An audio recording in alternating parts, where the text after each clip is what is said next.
kepatuhan mutlak seorang Nabi Allah Ismail alaihissalam kepada ayahandanya Ibrahim alaihissalam yang diabadikan oleh Allah Subhanahu wa taala di dalam Al-Qur'anul Karim. A'udzubillahi samiil alim minasyaitonir rajim. Bismillahirrahmanirrahim.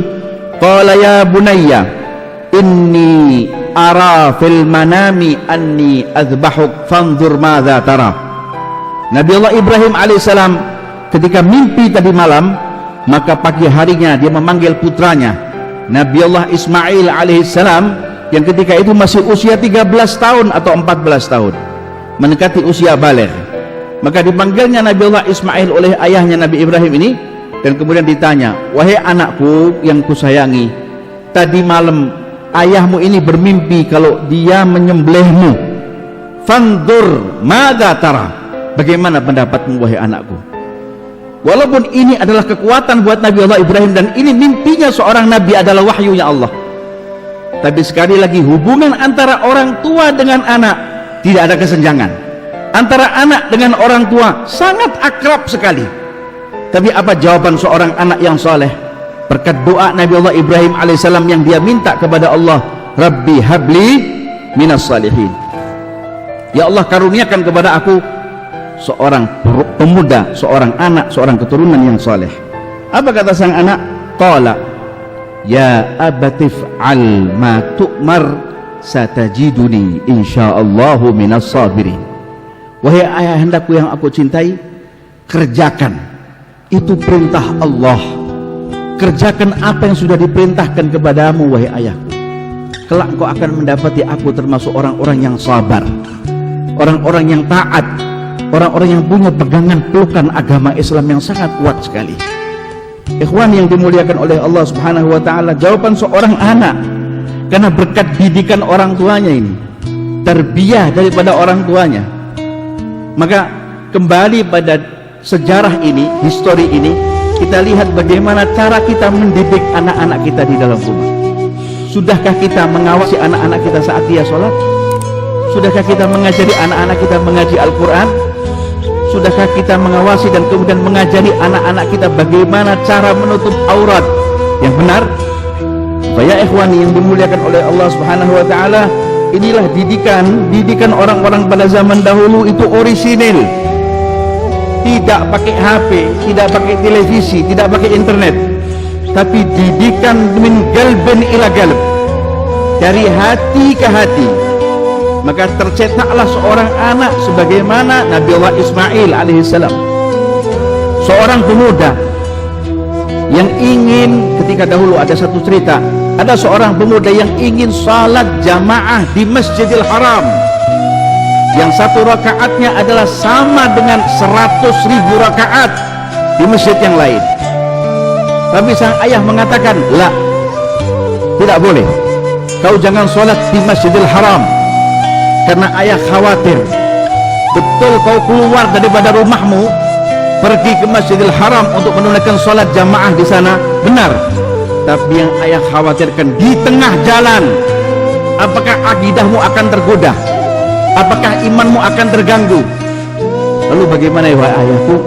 Ija'al dhahra abi Ka'bah, jadikan punggung ayahmu ini adalah sebagai Ka'bah, ganti daripada Ka'bah yang ada di Masjidil Haram.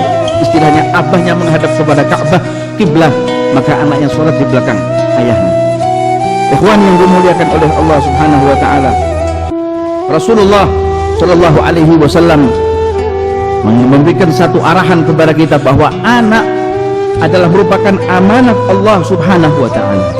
Kalau kita menyia-nyiakan amanat ini, maka niscaya amanat yang Allah Ta'ala titipkan ini akan menggeret kita nanti ke dalam api neraka Allah Ta'ala.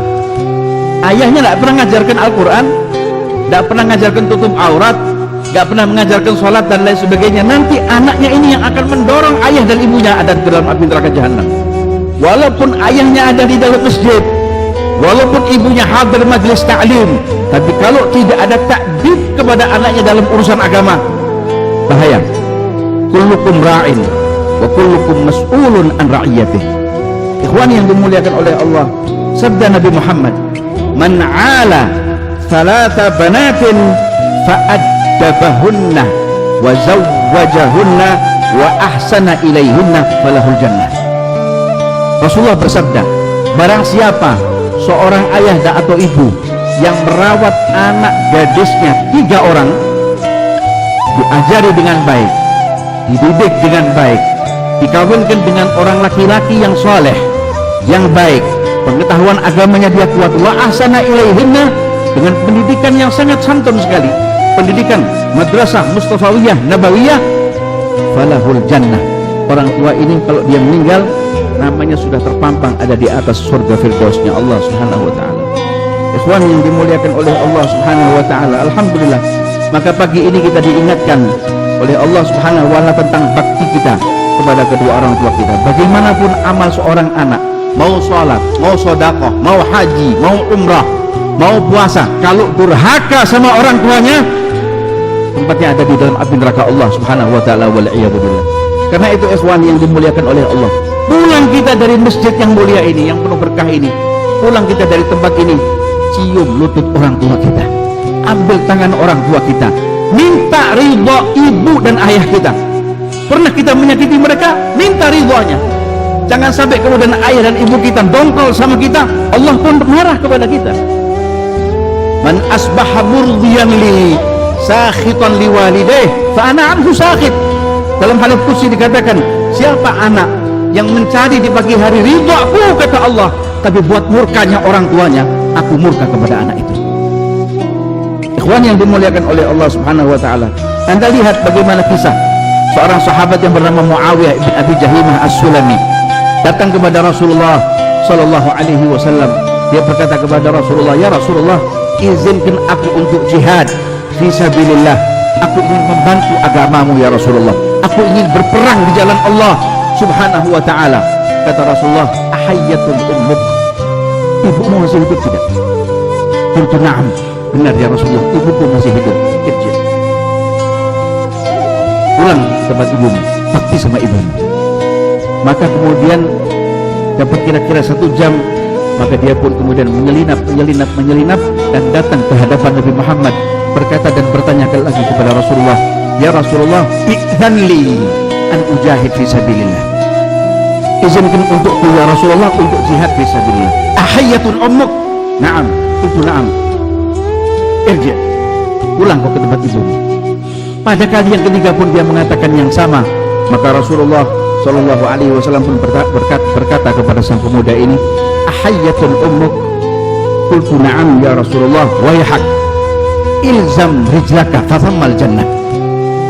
Kata Rasulullah, apakah ibu masih hidup? Benar ya Rasulullah. Ilzam rijlaha, datangi kakinya, fathammal jannah. Di dalam kaki ibumu ada surga Allah Subhanahu wa taala. Artinya kalau kau bakti kepadanya, kau dapat surganya Allah. Huma jannatuka wa nar.